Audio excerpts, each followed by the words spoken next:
नमस्कार दोस्तों, कैसे हैं आप सब लोग। उम्मीद करती हूँ अच्छे होंगे। Welcome back to my channel study with Neha ma'am. तो चलो बच्चों, आज हम शुरू करते हैं रुचिरा फर्स्ट का 10वां पाठ, कृषिकः कर्मवीरः, कि किसान हमेशा कर्मवीर होते हैं। अब हम इसको शुरू करते हैं। शुरू करने से पहले आप मेरी वीडियो को लाइक कर दें और चैनल को सब्सक्राइब ज़रूर कर लें, और अपने दोस्तों में आपको इसको शेयर भी करना है। अब हम इसको शुरू करते हैं। सूर्यस्तपतु मेघा वावर्षन्तु विपुलं जलं, कृषिकः कृषिको नित्यं शीतकाले अपि कर्मठौ। देखो बच्चों, सूर्यस्तपतु कि चाहे सूर्य कितना भी तपा ले, चाहे सूर्य कितना भी तपा ले या कितनी ही तेज गर्मी दे, मेघा वा वर्षन्तु विपुलम जलम, या बादल कितना भी अत्यधिक मात्रा में पानी वर्षा लें, चाहे सूर्य कितना ही तप ले, चाहे सूर्य कितनी ही गर्मी दे, और चाहे बादल कितना भी अत्यधिक जल बरसा लें। वा का मतलब होता है अथवा। चाहे सूर्य कितनी ही मात्रा में तपे या बादल कितनी ही अत्यधिक मात्रा में जल को बरसाएं, फिर भी कृषिकः, जो किसान की पत्नी है, कृषिको हो, और वो किसान नित्यम हमेशा, शीतकाले अपि, शीतकाले शीतकाल में भी, अपि भी, कर्मठौ अपने कर्म में, अपने कार्य में लगे रहते हैं, अपने कार्य के प्रति बहुत ही कर्मशील होते हैं। देखो बच्चों, फिर से देखो, चाहे सूर्य उनको कितना ही तपा ले और चाहे बादल कितना भी पानी बरसा लें, फिर भी वो किसान और किसान की पत्नी हमेशा नित्य हमेशा शीतकाल में भी अपने कर्म में हमेशा कर्मशील होते हैं। ग्रीष्मे शरीरं स्वस्वेदं, शीते कंपमयं सदा, हलेन च कुदालेन तौ तु क्षेत्राणि कर्षतः। ग्रीष्मे शरीरं सस्वेदं, ग्रीष्म ऋतु में उनका शरीर पसीने से युक्त हो जाता है। शीते कंपमयम सदा, और शीतकाल में उनका शरीर हमेशा कंप मतलब कांपता रहता है।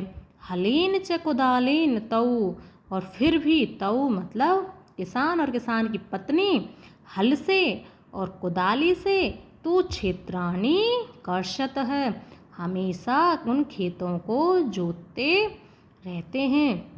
देखो बच्चों, मैं या मेरे जो पिताजी हैं वो भी एक किसान हैं, तो इस चैप्टर का अर्थ तो मैं आपको बहुत ही अच्छे से करा सकती हूँ। मुझे पता है कि किसान कितनी मेहनत करते हैं, क्योंकि मेरे पिताजी बहुत ही मेहनत करते हैं। जिस तरह इसमें बता रखा है ना कि सूर्य तपता है, वो भी उसी प्रकार से उतनी ही गर्मी में हमेशा मेहनत करते हैं, बारिश में भी लगे रहते हैं, और उनका शरीर हमेशा गर्मी में पसीने से युक्त होता है, और सर्दियों में वो 12-12 बजे 1-1 बजे सर्दियों में रात में जा कर के वो अपने खेतों में पानी लगाते हैं। तो इस चीज़ का मुझे बहुत ही अच्छे से अनुभव है कि जो किसान होते हैं वो उनका शरीर ग्रीष्म ऋतु में पसीने से लथपथ होता है और सर्दियों में कांपने लग जाता है, फिर भी वो दोनों किसान और किसान की पत्नी हल से और कुदाली से क्षेत्र यानी खेत को कर्षतः जोतते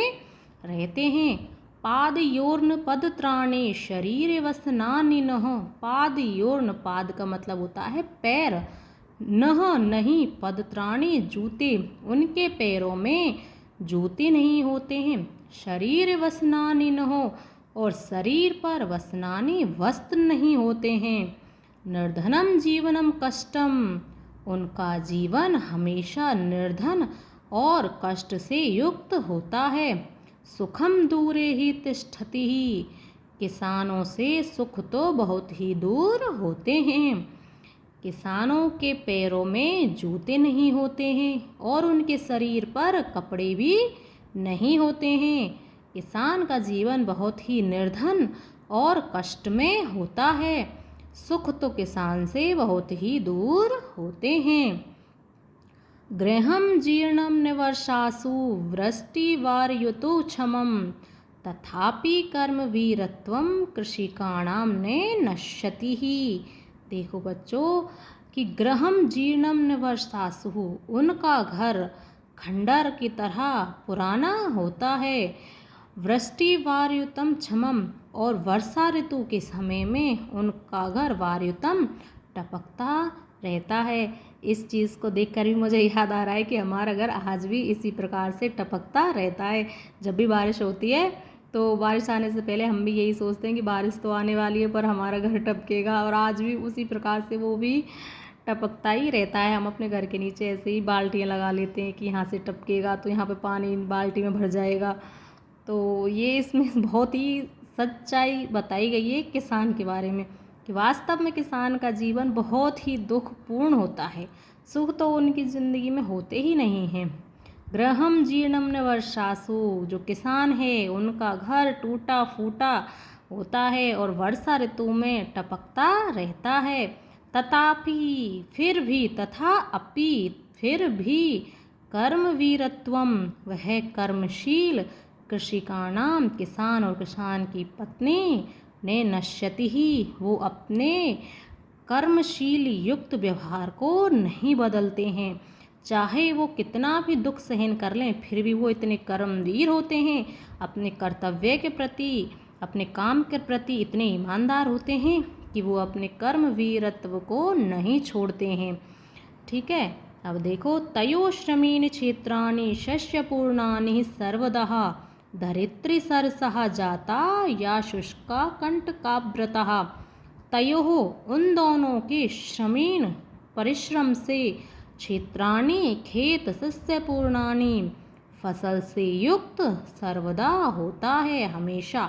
उन दोनों के कठिन परिश्रम से जो खेत हैं वो हमेशा फल से युक्त होते हैं। धरित्री सरसा जाता, और जो धरती है वह हमेशा ही, जो शुष्क धरती है वह जो कांटों से पूर्ण होती है वो उसको भी वो सरस यानी कि अच्छी सी बना